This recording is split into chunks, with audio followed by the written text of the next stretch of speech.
Republican Conference Chair Elise is in focus right now. First of all, just take us into the moment when you started to ask the questions of these presidents and your first reaction hearing the answers that have gone viral.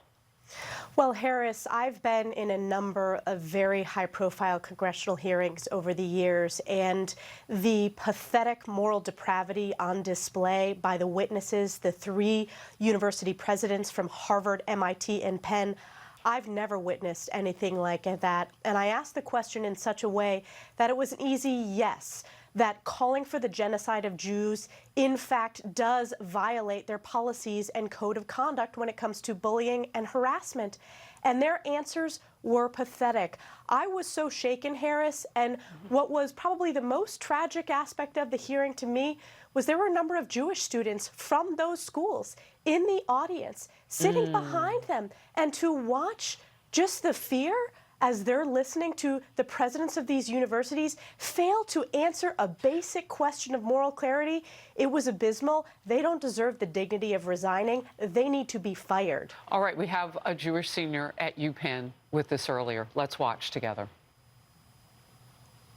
It was a petri dish of the bacteria of anti-Semitism and hate. It's no longer just words. It's actions being taken on our campus. And I really hope, reflecting upon her testimony yesterday, Liz McGill will send out a statement and retract what she said yesterday.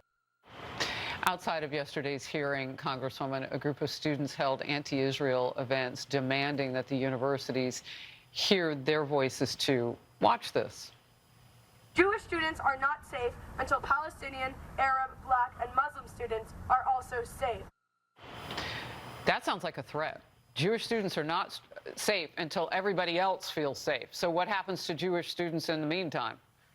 It is a threat, Harris, and I have heard not only from Jewish alumni, but Jewish students who feel unsafe when they go to their classes, who are threatened with physical assaults, who have been physically assaulted, who take the mezuzahs down from their doorways, who fear wearing Stars of David.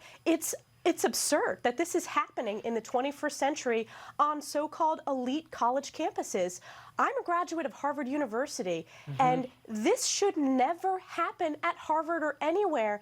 And the reality, Harris, is if you put 3 middle schoolers across America and ask them the same question, they would correctly answer the question and say that it's wrong. And the fact that these presidents of universities could not answer it, it has rotted out our ivory towers and these intellectual institutions who do not understand moral clarity. Look, the moment that stood out to me, you were interviewing Elizabeth McGill, who's the president at University of Pennsylvania, UPenn, one of those 8 elite colleges, 8 of some of the most expensive, high-profile learning in this country. And when you ask her, does the genocide of Jews constitute harassment, her back and forth with you lit up on social media like fire. She could not answer that with a simple yes. And you seem to get emotional when you ask her whether or not it would take actual acting of genocide to get her to say, yes, those words are wrong. Well, in her testimony, Harris, she actually said it will take conduct or action. So, of course, I followed up and said, what do you mean it will take action? The act of committing genocide? And she couldn't even answer that yes. It was absurd to have that back and forth. That's why they're not fit to be in those positions. And this is not just an issue in the United States, Harris. This is a global scourge that we are seeing of the rise of anti-Semitism. We're supposed to be the best, though.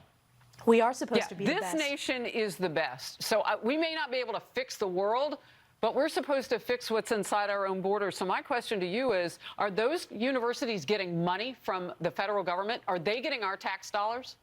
They currently are, and they need to be defunded. So what do we do to stop it? I've been one of the strongest voices when it comes to defunding universities that allow anti-Semitism to promulgate on their campuses. And we're going to continue taking that strong stance. I also think we need to continue holding these specific institutions, hold accountability and make sure they are fired. Congresswoman Elise, you had the mic and you dropped it yesterday. Thank you. Good to have you in focus.